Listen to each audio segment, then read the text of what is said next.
अस्सलाम वालेकुम जी दोस्तों, कैसे हैं आप।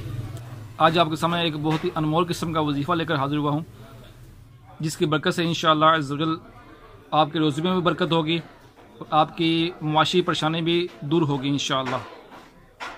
तो वजीफ़ा कुछ इस तरह से है कि इशा की नमाज के बाद किबला रू खड़े होकर नंगे सर 500 मरतबा या मुसब्बिबल असबाब ये पढ़ना है।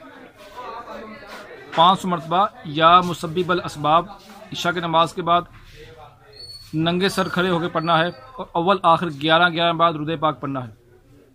तो ये वजीफ़ा पढ़िए, इंशाअल्लाह ताला इसकी बरकत से आपके मुआशी मसाइल हल होंगे और रोज़ी में बरकत होगी।